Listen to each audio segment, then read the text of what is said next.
Ladies and gentlemen, welcome back to the workshop. Fabulous to have you here. Today is part 3 on working on our 500,000 or million layer Damascus, depending on how it is that you want to look at it. It's fantastic to have you here. I hope you enjoy joining us today.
Dokily. So a katana is a rather large sword. It is not a small sword.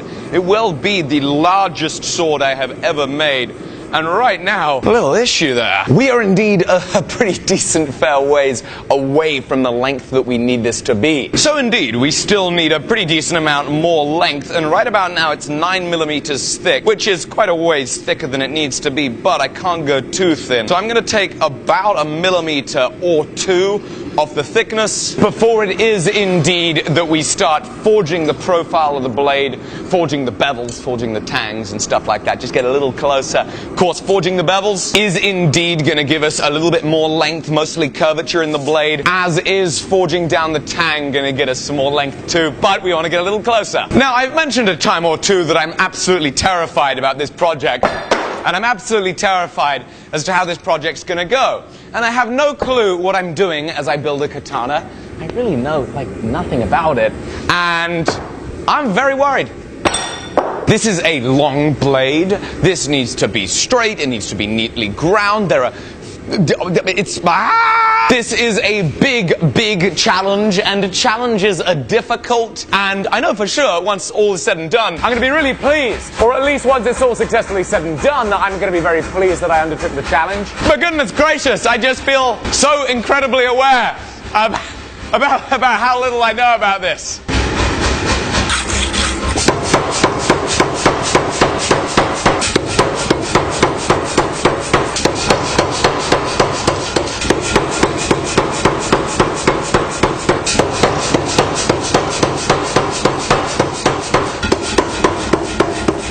Dokily, that is a lot better. Well, I guess there's no time like the present to start profiling this. Time to take the chisel, cut the taper in for the tip, and then we're going to start forging the bevel on the blade.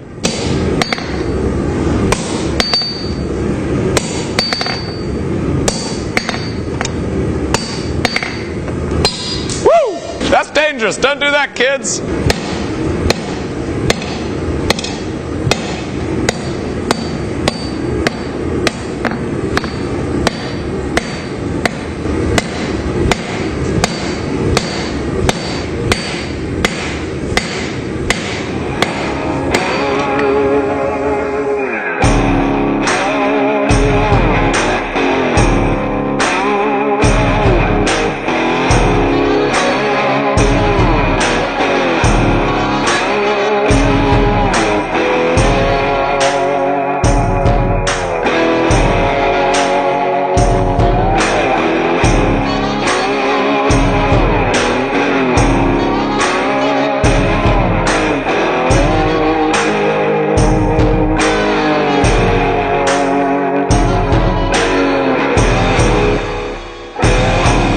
The blade beveling is indeed actually going rather well. I'm actually very excited with how this is going, and I thought I'd take the opportunity to answer some more questions. Lots of you guys have been asking, where is Sam? Well, Sam is making a lot of his own videos, and I'll drop a link in the description below so you can go and check them out. So yeah, I will keep beveling this, and as I'm doing just a little bit at a time. So all of this is finished as we go, aside from doing final refinement. The final tweaking will be done at the end, but the rough forging of the bevel, and holy moly, the process of forging the bevel is getting this beautiful slow curve in there. That is exciting.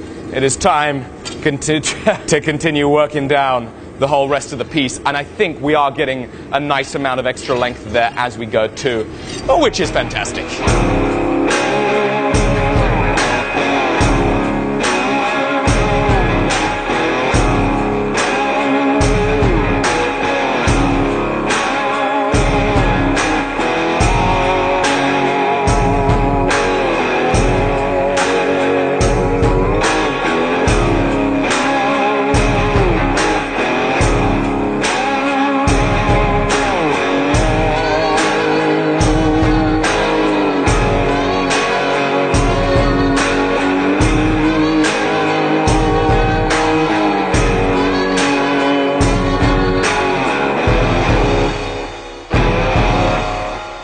Something I really battle with is when I undertake a project like this that I'm absolutely terrified by. It is stunningly difficult to get started. You're thinking about it, you're humming, you're hawing. It is so difficult to just get stuck in and start going and trust that you have the skills to take you through. Well, I'm probably going to bite myself for saying it tomorrow when I continue grinding on this, but I am stunningly thrilled with how well this forging has gone. Even before the final tweaking, the blade has a decent amount of the curve that we want in it, and it's looking pretty awesome. I'm thrilled with how clean I was able to forge the bevel. I'm very impressed with myself for that. And I tell you what, I thought I would be terrified while forging the blade. I had a ball doing it. It was a total blast. And now it is on to forging the tang of the katana. And of course, I'm still terrified about that, despite the fact that if all goes well, it'll be just fantastic, and it itself will be a total ball and a blast.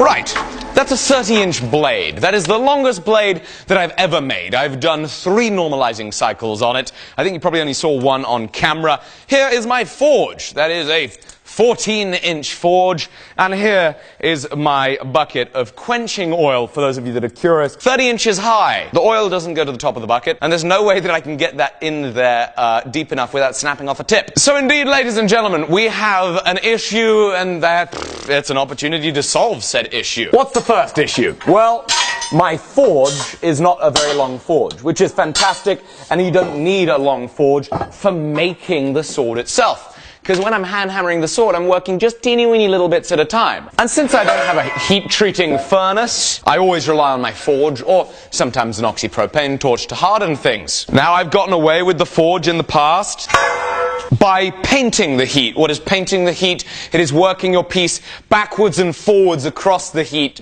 to get a longer heat than your forge can cope with. Painting the heat works pretty well. It does not work very well when your sword is over twice the length of the forge.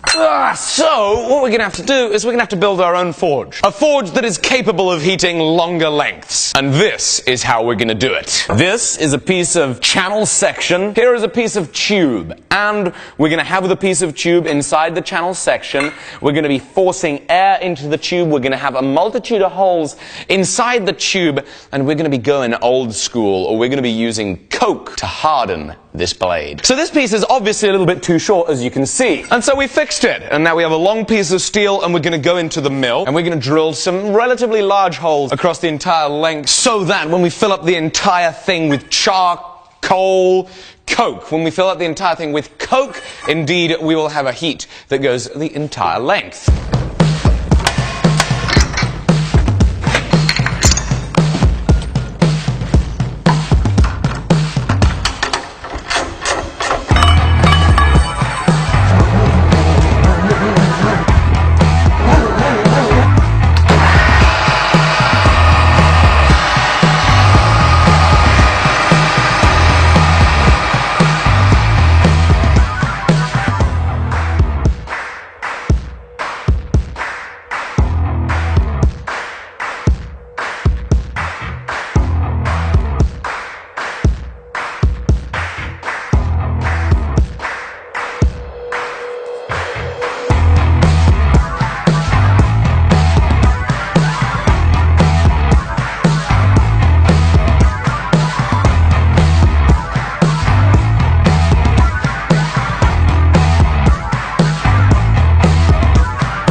Of course, we're going to need some material down there, just kind of to make sure that we don't melt that pipe. Luckily, up here I have some spare refractory material. Better be recording, because if this fails, I could get on Fail Army and make $150. And I think I'll have just about enough time for this to dry most of the way, for us to indeed be able to mix up some refractory and throw it in there.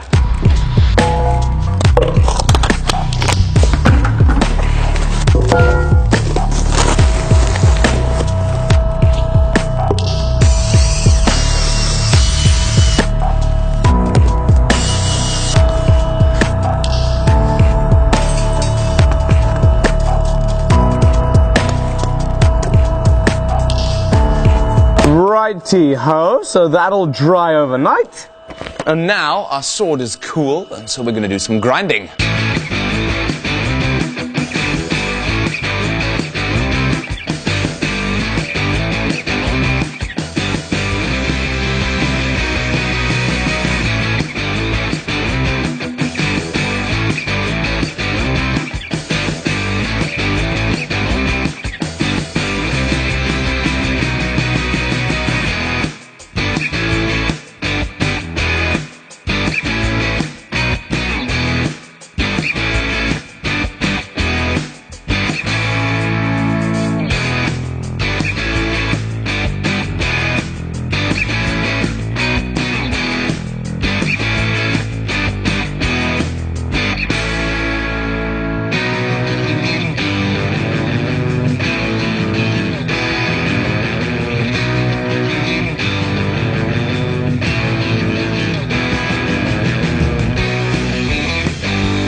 So this is now, I have a lot of work to do on that. I'm going to talk a little bit more about the forge there.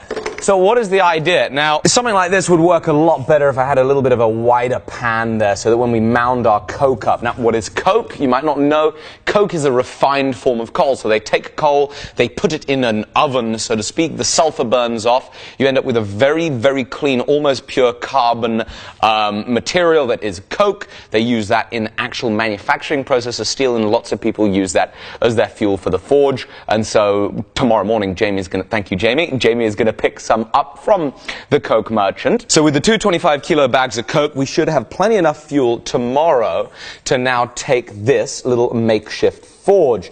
Now, to any of you that have used my online school at beginblacksmithing.com, which I always forget to talk about, but there's always a link in the description below where you can go to the online school. You'll be a little bit familiar with forging in the dirt. Now, because you will have seen me instruct on how to make the most basic of forge, which is indeed a hole in the dirt with fire bricks and a pipe and a hairdryer. Here, we're not going to use a hairdryer, we're going to use a blower, but the same principle applies. We're putting air into a coke fire. Could be a charcoal fire, could be a coal fire. That oxygen helps it get nice and hot, and so here we should have a nice long bed of hot coals through which to gently and gradually heat this up tomorrow. And then, of course, once that's heated up, it's going to be time to go into the quench, and hopefully I'm going to be able to sort something out for that. Obviously, because we got an issue right there. That is just too close for comfort. So we're going to make up something else to do that, and I'm looking forward to seeing you tomorrow on the next episode. What's that going to be? Part 4? Yes. Part 4 of making our Damascus steel katana. It is, oh my goodness, holding this thing makes you feel powerful, makes you feel like you can cut stuff. So hit subscribe, hit like, share the video with your friends.